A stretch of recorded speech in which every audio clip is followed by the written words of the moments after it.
8 जुलाई को देर रात ईटा भट्टी स्क्वायर के पास एक साइकिल चालक को एक तेज रफ्तार मोटर चालक ने टक्कर मार दी। गंभीर चोट लगने की वजह से वाड़ी निवासी सुनील रामाजी वासनिक की मौत हो गई। इसी तरह एक दुर्घटना 9 जुलाई को सावनेर नागपुर राजमार्ग पर सड़क किनारे बैरिकेड से टकराने के बाद युवकों को ले जा रही एक तेज रफ्तार कार पलट जाने से त्रासदी हुई, जिसके परिणाम स्वरूप कोराडी पुलिस थाना क्षेत्र में 2 लोगों की मौत हो गई और 3 गंभीर रूप से घायल हो गए। 9 जुलाई को ही विश्वकर्मा नगर के प्रदीप किरण टिंडा मुदे की कामले चौक पर फिसलन भरी सड़कों के कारण बाइक स्लिप होने से मौत हो गई, जबकि निराला सोसाइटी सक्करदरा के शोएब बरकाती सक्करदरा फ्लाईओवर पर बाइक से गिरने के कारण घायल हो गए।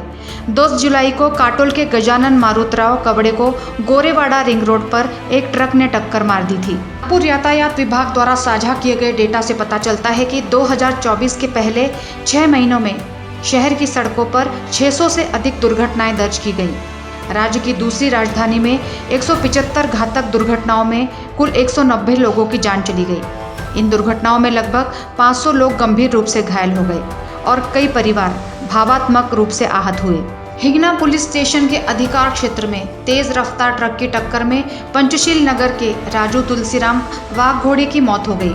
11 जुलाई को बुट्टीबोरी नागपुर रोड पर टायर फटने से एक घातक दुर्घटना हुई, जिसमें एक श्रमिक की जान चली गई। 13 जुलाई को भी यह भयावह स्थिति जारी रही, जिसमें फ्लाईओवर पर अलग अलग घटनाओं में 2 युवकों की जान चली गई। योगेश्वर भागवत चुटे पारडी फ्लाईओवर से गिर गए और उनकी मौके पर ही मौत हो गई, जबकि डॉली शंकर देशमुख चिखली फ्लाईओवर पर गंभीर रूप से घायल हो गई। लेटेस्ट अपडेट्स के लिए पावर ऑफ वन न्यूज को फॉलो कीजिए।